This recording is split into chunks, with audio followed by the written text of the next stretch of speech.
Bonjour bien-aimés dans le Seigneur, je vous salue dans le nom puissant de notre Seigneur Jésus-Christ. C'est votre frère Kenania et vu que c'est la nouvelle année, nous en profitons aussi pour vous souhaiter une très bonne et heureuse année 2022. Alors, en ce jour, je voudrais tout simplement partager avec vous une portion des Écritures qui se trouve dans le psaume 60, le verset 12, qui dit « Avec Dieu, nous ferons des exploits, il écrasera nos ennemis ». Je pense que c'est un passage que certains connaissent et même les réussites, les déclarent dans leurs prières « Avec Dieu, je veux faire des exploits ». Mais je voudrais tout simplement dire à quelqu'un en ce jour qu'il n'y a pas des exploits dans la vie sans Dieu. C'est la première chose que nous devons retenir. Il n'y a pas des exploits sans Dieu. Nous voulons tant faire des exploits dans nos vies. Faire des exploits, c'est-à-dire faire quelque chose d'exceptionnel, quelque chose qui n'est pas de l'ordinaire, quelque chose qui est en dehors de ce que l'homme peut imaginer. Nous voulons réussir, nous voulons être épanouis dans chaque domaine de notre vie. C'est un désir tout à fait normal, parce que je ne pense pas que lorsque nous entreprenons quelque chose, c'est pour échouer. Non, pas du tout, c'est pour réussir. Mais je voudrais tout simplement dire que la réussite, ce n'est pas simplement obtenir quelque chose de favorable à notre bien. Mais la réussite, c'est de faire quelque chose de favorable, mais avec Dieu. Quelque chose d'agréable, mais avec Dieu. Il est possible que nous puissions réussir, soi-disant, dans la vie. Mais si Dieu n'est pas l'origine de notre réussite, c'est que nous possédons n'est qu'une perte. La vraie réussite, le vrai exploit ne se trouve qu'en Dieu.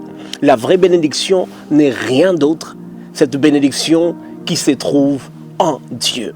Alors, pour cette année, je suis sûr que dans notre agenda, nous avons mis des choses, nous avons écrit des choses. Je veux faire ceci, je veux faire cela. Je voudrais tout simplement t'encourager.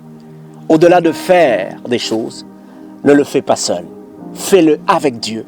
Mais pas simplement fais-le avec Dieu, fais-le pour Dieu. Notre vie doit être une vie pour Dieu. Je vis non pas pour moi, je vis pour Dieu. Avec Dieu, il y a des exploits qui se font. Et cet homme qui nous dit cela, c'est David. Quand nous lisons la vie de David, nous allons voir pas mal d'exploits qu'il a fait dans sa vie. Quand il a tué Goliath. Qui pouvait penser que David pouvait tuer Goliath ? David n'était qu'un enfant. D'après les commentateurs de la Bible, il n'était qu'un adolescent à cette époque. Mais, quel que soit l'âge, Dieu a fait l'exploit. Il a fait sortir ces jeunes âges qui n'avaient aucune expérience militaire, mais qui a vaincu quelqu'un qui, depuis son enfance, était entraîné pour la guerre.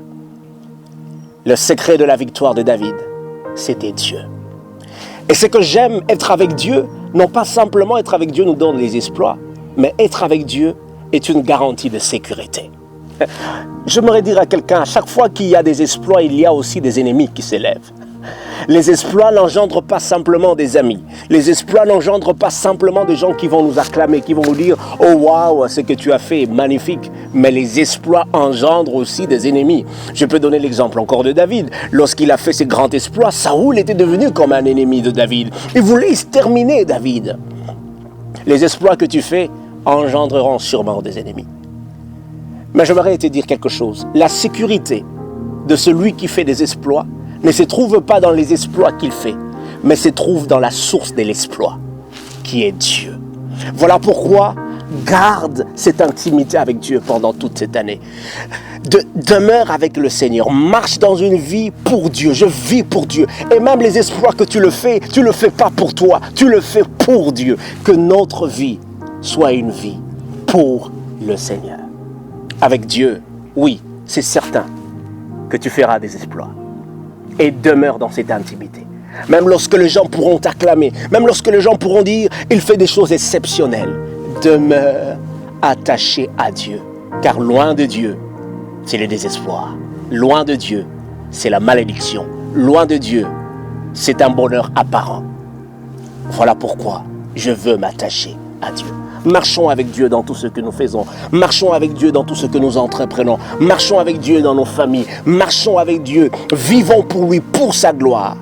Parce qu'il n'y a rien de plus merveilleux que de vivre pour Dieu. Que Dieu vous bénisse et que le shalom de Dieu soit votre partage.